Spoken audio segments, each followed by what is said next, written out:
You all right there? How we all doing? All right. What this lesson is about today is about blues soloing again, but being really creative with not using much. As said to you before, how many times have you put on a backing track or whatever and just blasted out a load of scales but said nothing at all? So this idea is about staying in one position, not moving out of it, right? Just using the 5 notes from the blues scale, but being really creative with it. What I'm going to do is give you 5 killer licks to get you started with it, yeah? And then you can build on them, you can change them. That's what I do. So I might have a simple lick, but then I might add another note to it, which makes it more interesting. And to the listener, they're like, whoa, what's he gone? But when we're playing it, we're thinking, oh, I'm repeating myself, but it won't sound like that to the listener. So imagine like having an orange or a lemon and you've got to squeeze as much juice out of that as you can. And that's what we're going to do today. That's the concept. We're squeezing as much juice out of that lemon. And all it is the second position of the blues scale. We're going to do this in E. So the reason this come about, I've done a lesson yesterday for a guy I teach. And he said, oh, I need a track where I can just play some licks over. So we created this backing track for him, which is down below on my website. If you go in the description, if you want to get it, you can just hit the link and you can get it out. So I've used this all the time for my students because it's just a nice, easy, laid-back track. Anyway, let's get on with the licks. It's enough chatting. Let's give you the box first. We're in the key of E, and all we're going to be using is this box. Look, going. So that's finger 3 on the 5th fret on the 1st string. Finger 1 on the 3rd fret at the 1st string. So look, 3, 1, then we repeat on the B string. 3, 1. So get them fingers under your, and just get to know them, yeah? Another tip is don't just learn a scale and think I'm going to do that straight away. Like literally, if I turn the volume down, just do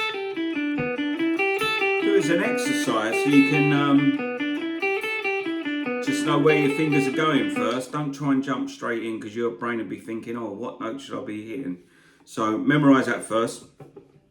And then what we're going to do is we're going to just shift this same shape, which is really cool, right up here. It's exactly the same shape, but 1, 2, 3, 4, 5, 6, 7, 8, 9, 10, 11, 12, 13. Our first thing's on 13th fret. I don't know if you notice or not, but when you play the notes here, they're exactly the same notes, but an octave higher, yeah? So that create more interest and stuff. So what I'm going to do, I'm going to put on a backing track, but what I want you to do is shut your eyes, yeah, while I'm playing, and imagine the solo. It'll feel like I'm going all over the fretboard, but I'm just standing at one position. So shut your eyes when I press play, have a listen to it, and then watch what I'm doing. Just wind it back and watch again, yeah? And you'll see it's just the same box. Here we go. Wish me luck. Got to see if I can find that volume. Here we go. Shut your eyes, ready?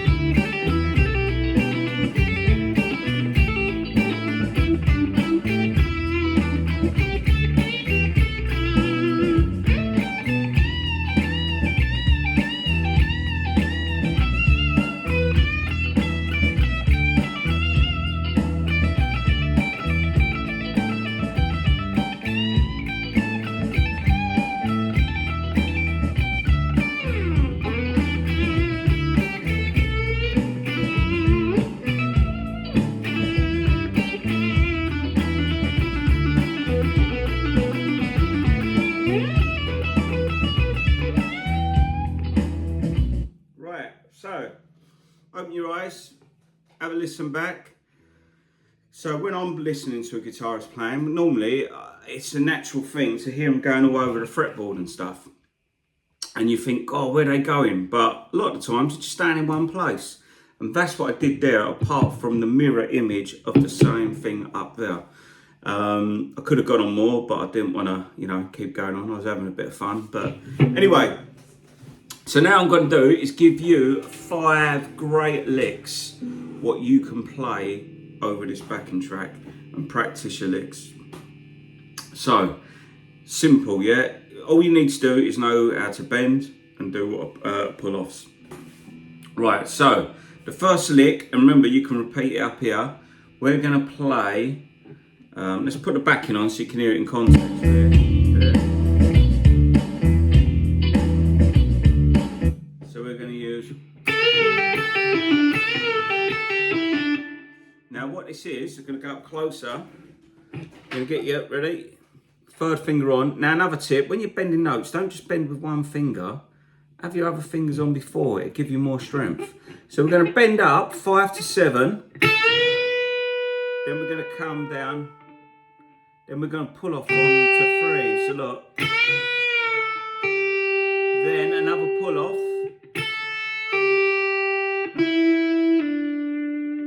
So you get this. Put it on with the back in. Okay.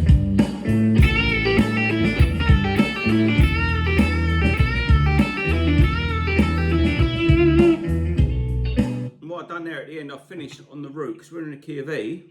I finished on that note there, so that's like a full stop on a sentence, right? Second lick. Oh, and what you can do is you can do it there as well. Look.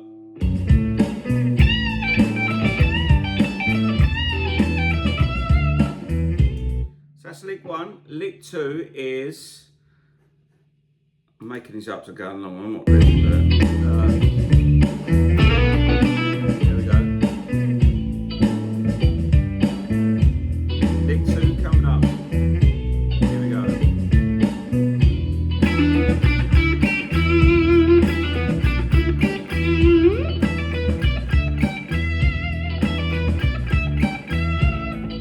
So we're still in that same box, yeah? And we're going 2nd string now, pulling off. Then we're landing here on the G string on the 4th fret. Then, so look, 5 to 3, 4, 3 to 5. Then we drop down.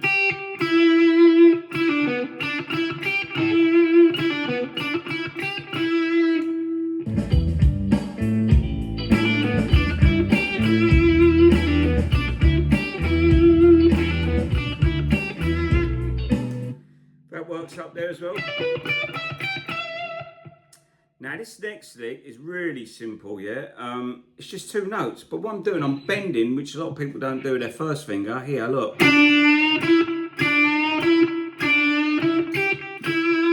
So lick 3 is this, ready? 2, 3, 4.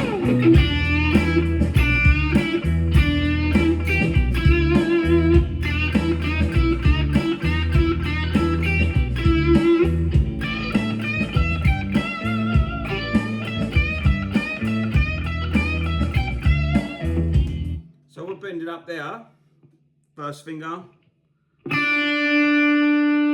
then you get to that point where it's going to go into the next note. We finish there, look. Yeah, that's lick 3 for you. Now lick 4, we're going to do this one. It's just 2 hammer-ons, which sound really cool. So there we go. So this is lick, ready?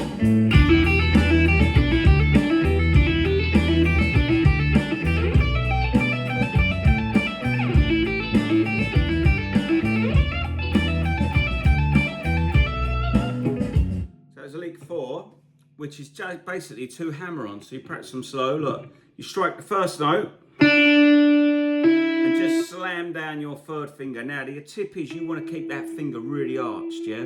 You don't want it so it's flat, because that's when you get all them other notes ringing out. You want, look, and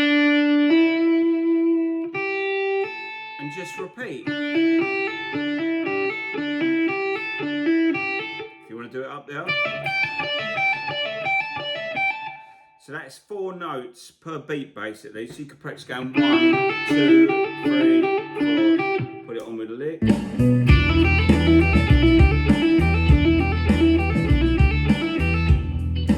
Sounds cool. We haven't gone out of the box, have we? We just used that one box. Now lick 5, this will be quite a tricky one. Not tricky, but a little bit trickier. What we're going to do is we're going to go a bit bigger. We're going to go. So that's a nice flowing lick. These licks work out well at the end of a solo, like look. So pull-offs, hammer-ons. I'll show you down here because it's easier. Strike that note. Play this note. Pull off. Land there. Then back to hammer-on. So that's a group of 1, 2, 3, 4, 5, 6, 7, 8. And look how many times I'm picking. I'm not doing much at all, look. With this. Now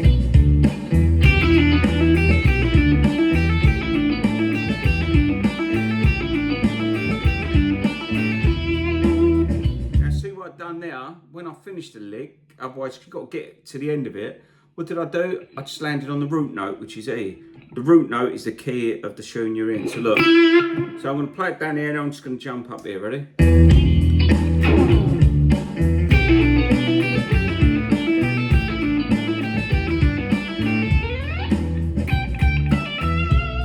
Here it is, look.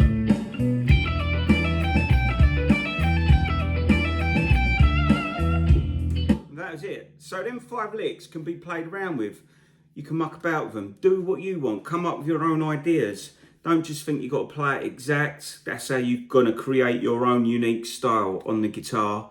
And remember, just have fun with it. I was just playing through my Line 6 Catalase stamp down there. And it's just my backing track, which I created, which said the links down below. You can buy the track. Or there's a whole collection of them where you can use all these licks over that. Just in the different keys. So anyway, I'll let you get on and I hope you enjoy it. See you later. Bye.